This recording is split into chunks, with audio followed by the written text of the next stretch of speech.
안녕하십니까, 지리왕 촉선생입니다. 자, 오늘은 한국의 행정구역을 한번 익혀보려고 합니다.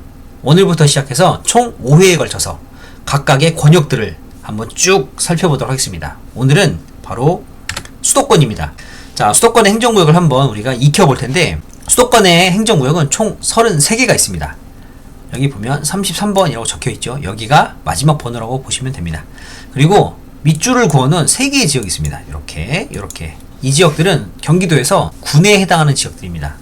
경기도 같은 경우는 대부분이 다 시로 승격이 돼서 지금 군 지역이 얼마 안 남았거든요.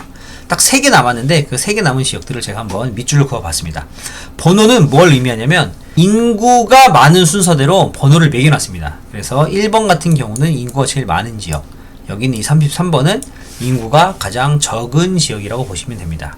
자, 그러면 한번 본격적으로 시작을 해보도록 하겠습니다. 당연히 1번은 우리나라의 수도인 서울입니다. 서울 같은 경우는 한때 인구 1000만을 넘었던 적도 있지만 지금은 인구가 지속적으로 빠지면서 930만 정도의 인구를 가지고 있는, 그래도 우리나라 최고의 최대 도시라고 볼 수 있겠죠. 자, 2번은 바로 인천입니다. 인천 같은 경우는 얼마 전에 뉴스에 인구 300만을 찍었다고 기사가 나온 것 같아요. 아직도 역시 열심히 성장하고 있는 동네 중에 하나입니다.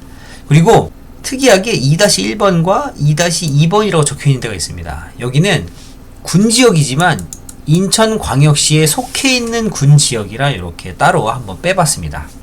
광역시 같은 경우는 군지역을 하나나 2개씩 포함하고 있는 지역들이 있거든요. 인천 같은 경우는 이렇게 2개를 포함하고 있는데 2-1번이 바로 강화군입니다. 강화.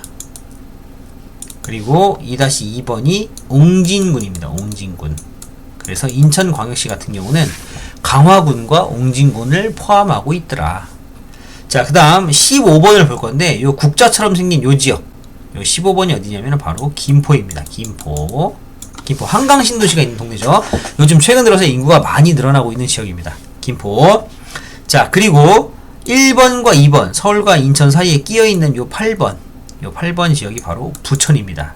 자, 그리고 서울을 기준으로 대각선 위쪽과 대각선 아래쪽에 5번과 7번 같은 경우 상당히 규모가 비슷한 2개의 지역이 나타납니다. 성장의 시기도 비슷하고 과정도 상당히 유사했거든요. 물고기처럼 생긴 이 5번이 고양시입니다. 고양시. 그리고 7번, 여기가 바로 성남시입니다. 고양과 성남엔 신도시들이 나타나고 있죠. 그죠? 1기 신도시라고 하는 고양시의 일산과 성남시의 분당.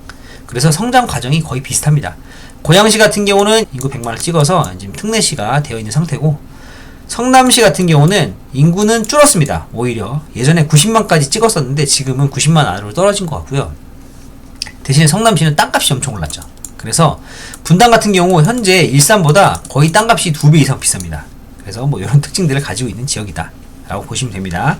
자, 그 다음에 어디를 볼 거냐면 요 남쪽 지역을 볼 건데, 서울의 남쪽에 있는 지역들 상당히 복잡하게 생겼죠. 근데 모양을 하나 찾으면 좀 쉬워집니다. 그 모양이 뭐냐면 바로 이렇게 바람개비 같은 모양이 있습니다. 이렇게 4개의 지역을 묶으면은 바람개비처럼 생긴 지역이 나오는데, 이 바람개비의 중심부 바로 12번이 안양에 해당이 됩니다.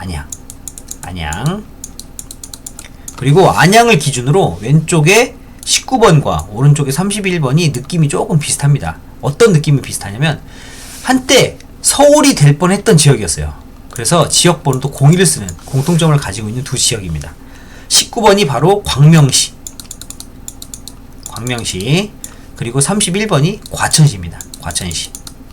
서울의 행정기능을 분담하고 있어서 과천시가 보면은 제2종합청사가 있죠. 그죠? 그리고 12번 아래쪽으로 내려가시면 군포시가 나옵니다. 군포시.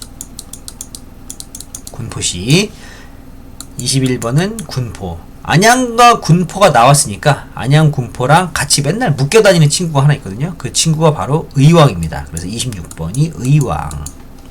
그리고 의왕에서 1호선을 타고 쭉 밑으로 내려가면 나오는 지역이 바로 수원입니다. 수원. 그래서 3번은 수원.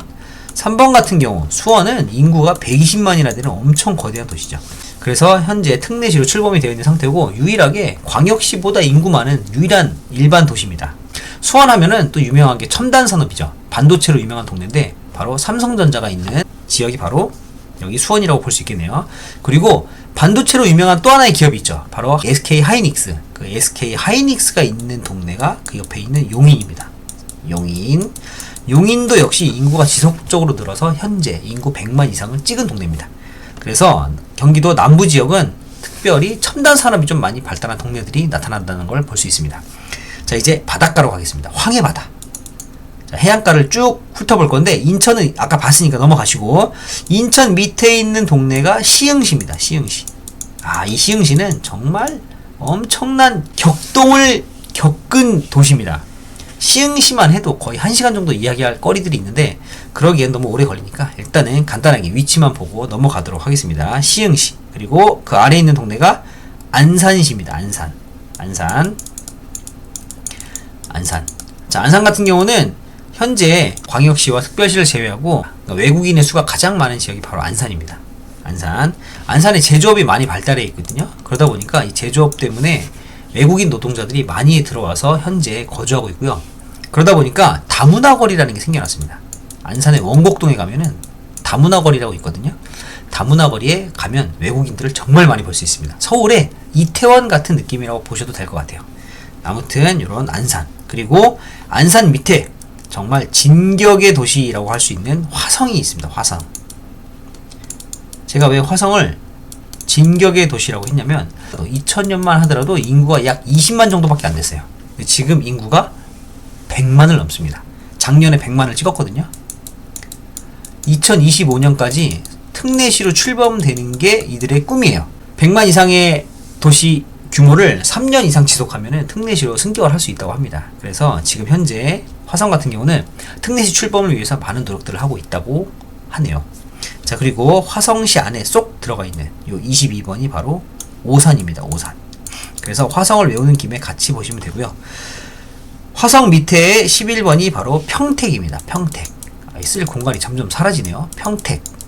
평택도 역시 인구가 여전히 증가하고 있는 동네입니다. 3기 신도시인 고덕 신도시가 평택에 있죠. 그러다 보니까 여전히 인구 수가 계속 쭉쭉 늘어나고 있는 동네고요.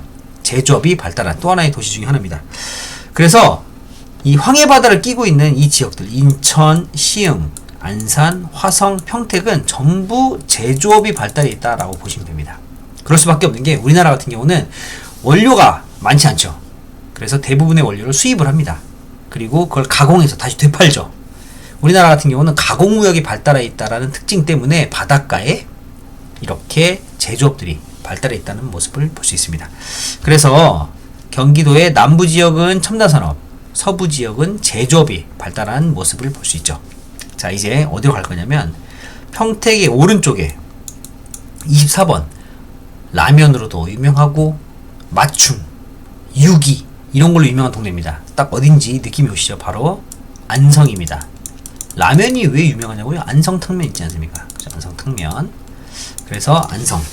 자, 그리고 29번, 23번도 역시 같이 묶어서 외우시면 됩니다. 뭘로 유명하냐면 쌀로 유명합니다. 쌀.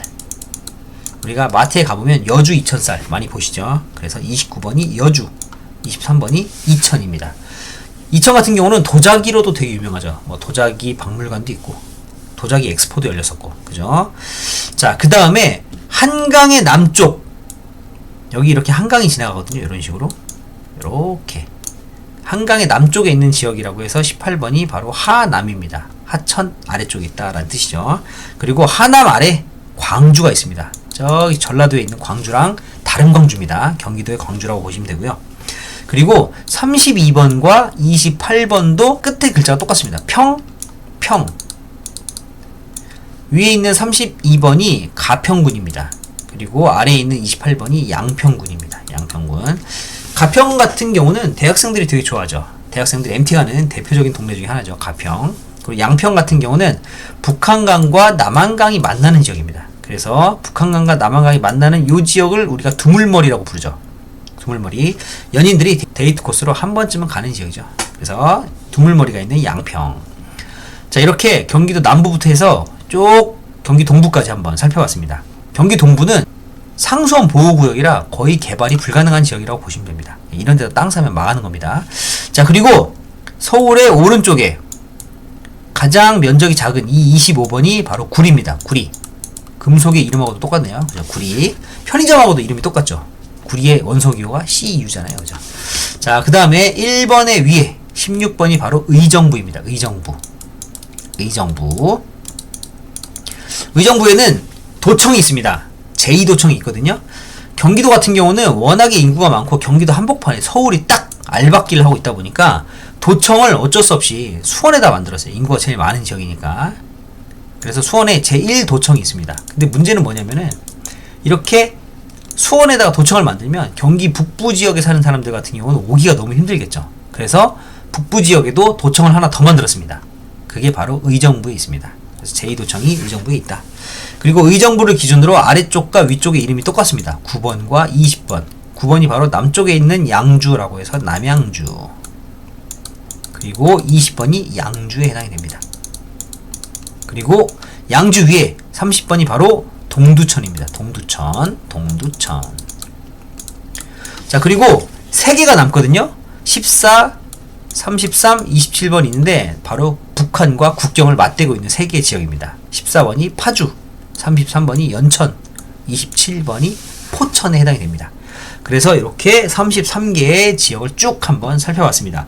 상당히 지저분해졌죠. 자, 지우고 한 번만 더 복습을 해보도록 하겠습니다. 1번 서울, 2번 인천.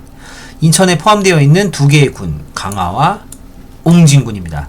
그리고 강화군과 인천 사이에 끼어있는 국자 같은 동네 포천, 인천과 서울 사이에 끼어있는 부천, 서울을 중심으로 대각선 위쪽에 있는 고양시와 아래쪽 대각선에 있는 성남시가 있습니다. 그리고 바람개비를 찾다 보면 중앙에 있는 12번이 안양이고요. 안양 왼쪽에 광명과 오른쪽에 과천이 똑같이 지역번호 02를 쓰고 있습니다. 그리고 안양의 아래쪽에는 군포가 있죠. 안양과 군포가 나왔으니까 또 하나의 친구인 의왕시가 나와야겠네요. 의왕시에서 전철 타고 내려가다 보면 수원시가 나오고 첨다산업이 발달한 또 하나의 도시인 용인을 볼 수 있습니다. 그죠? 그리고 이제 해안가로 한번 가보겠습니다. 자, 인천 밑에 있는 시흥시, 시흥시 밑에 안산시, 안산 밑에 화성시, 화성시 안에 쏙 들어가 있는 오산까지 같이 보시면 되고요. 그 밑에 평택시가 있습니다. 이렇게 바닷가에 있는 제조업이 발달한 도시들을 한번 살펴봤고요. 그리고 평택 옆에 안성, 그죠? 안성탕면으로 유명한 바로 그 안성, 그리고 쌀로 유명한 여주와 이천이 있습니다. 그리고 하천 밑에 있는 하남, 하남 밑에 있는 광주가 있습니다. 그리고 평평, 가평과 양평이 있네요. 자, 그 다음에 서울의 오른쪽에 가장 땅덩어리가 작은 구리가 있습니다. 북쪽에는 제2도청이 있는 의정부가 있고요. 의정부 밑에는 남쪽에 있는 양주라고 해서 남양주, 그리고 양주가 있습니다. 양주 위에는 동두천이 있고요. 북형과 국경을 맞대고 있는 파주, 연천, 포천이 있습니다. 어떠세요? 상당히 어렵나요? 상당히 쉽죠? 자, 이렇게 우리가 수도권에 있는 33개의 행정구역을 한번 살펴봤습니다. 다음 주에는 강원권을 살펴보겠습니다. 내용이 재밌으셨다면 구독과 좋아요, 알람 설정 부탁드리겠습니다. 감사합니다.